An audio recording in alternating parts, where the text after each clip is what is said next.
Cirque du Freak, a living nightmare. This will have my commentary throughout the chapter. Chapter 16. I didn't call Steve that Sunday. I told Mom and Dad we'd had a small argument, and that was why I'd come home early. They weren't happy about it, especially my having walked home so late at night by myself. Dad said he was going to dock my allowance, and was grounding me for a month. I didn't argue. The way I saw it, I was getting off lightly. Imagine what they'd have done to me, if they knew about the Cirque du Freak. Any love in her presence. She gobbled the candy down quickly and played with the spider for hours. She made me tell her all about the show. She wanted to know what every freak looked like and what they'd done.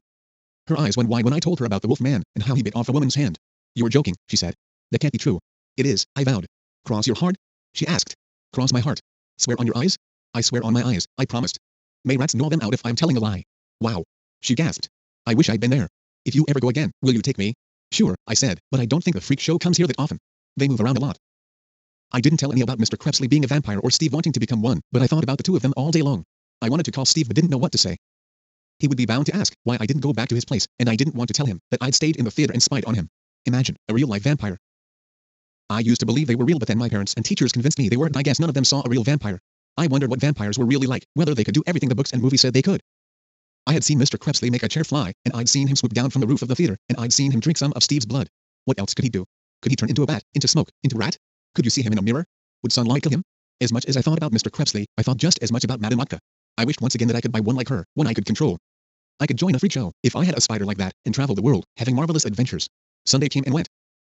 I watched TV, helped Dad in the garden and Mom in the kitchen, part of my punishment for coming home late by myself, went for a long walk in the afternoon, and daydreamed about vampires and spiders. Then it was Monday and time for school. I was nervous going in, not sure what I was going to say to Steve, or what he might say to me.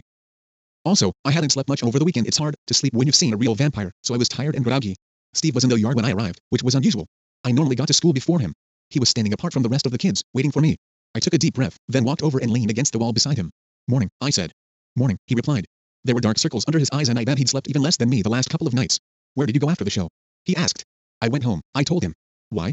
He asked, watching me carefully. It was dark outside and I wasn't looking where I was going. I took a few wrong turns and got lost. By the time I found myself somewhere familiar, I was closer to home than to your house. I made the lie sound as convincing as possible, and I could see him trying to figure out if it was the truth or not. You must have gotten into a lot of trouble, he said. Tell me about it. I groaned. No allowance, grounded for a month, and Dad said I'm going to have to do a bunch of chores. Still, I said with a grin, it was worth it, right? I mean, was the Cirque du Freak superb or what? Steve studied me for one more moment, then decided I was telling the truth. Yeah, he said, returning my smile. It was great. Tommy and Alan arrived and we had to tell them everything. We were pretty good actors, Steve and I. You'd never have guessed that he had spoken to a vampire on Saturday, or that I had seen him. I could tell, as the day wore on, that things would never be quite the same between me and Steve. I caught him looking at me oddly from time to time, as though I was someone who had hurt him. Darren shouldn't care about what Steve thinks about him because Steve is crazy. For my part, I didn't want to get too close to him any longer. It scared me, what he had said to Mr. Krebsley, and what the vampire had said to him. It worried me. After all, Steve was prepared to become a vampire and kill people for their blood.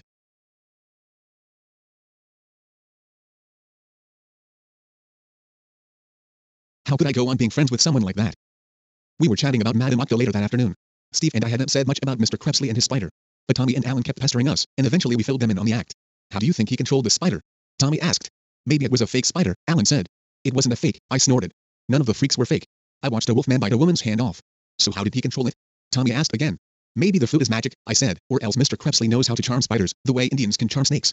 But you said Mr. Tall controlled the spider, too, Alan said, when Mr. Krebsley had Madame Otka in his mouth. Oh. Yeah. I forgot, I said. Well, I guess that means they must have used magic flutes. They didn't use magic flutes, Steve said. He had been quiet most of the day, saying less than me about the show, but Steve never could resist hammering someone with facts. So what did they use? I asked. Telepathy, Steve answered. Is that something to do with telephones? Alan asked. No, telepathy is when you can read somebody else's mind, Steve explained, or send them thoughts without speaking. That's how they controlled the spider, with their minds. So it's with the flutes? I asked. Either they're just for show, Steve said, or, more likely, you need them to attract her attention. You mean anyone could control her? Tommy asked. Anyone with a brain, yes, Steve said. Which counts you out, Alan, he added, but smiled to show he didn't mean it. You wouldn't need magic flutes or special training or anything? Tommy asked. I don't think so, Steve answered. I don't believe that Steve would know this. I was totally convinced that both controlled the spider by the flutes. That's a much more logical choice than through telepathy. The talk moved on to something else after that, soccer, I think, but I wasn't listening. Because all of a sudden there was a new thought running through my mind, setting my brain on fire with ideas. I forgot about Steve and vampires and everything. You mean anyone could control her? Anyone with a brain, yes. You wouldn't need magic flutes or special training or anything? I don't think so. Tommy's and Steve's words kept bouncing through my mind, over and over, like a stuck CD. Anyone could control her. That anyone could be me. If I could get my hands on Madame Otka and communicate with her, she could be my pet and I could control her and... No. It was foolish. Maybe I could control her, but I would never own her. She was Mr. Krebsley's and there was no way in the world that he would part with her, not for money or jewels or... The answer hit me in a flash. A way to get her from him. A way to make her mine. Blackmail. If I threatened the vampire I could say I'd get the police after him, he'd have to let me keep her. but the thought of going face to face with Mr. Krebsley terrified me. I knew I couldn't do it. It left just one other option. I'd have to steal her. This doesn't sound like a good plan. Plus, if he steals her, he wants to own her. Darren is pretty stupid. Why would he think he can outsmart a vampire with magical powers? He was scared throughout the whole show. I don't believe he could control the spider just using his mind. I would think that there would be wards that would be placed on the spider to prevent others controlling her. I was thinking that I am not used to kids being this stupid. If I'm following a kid in a book, he or she is either just as smart or smarter than the adults in the book.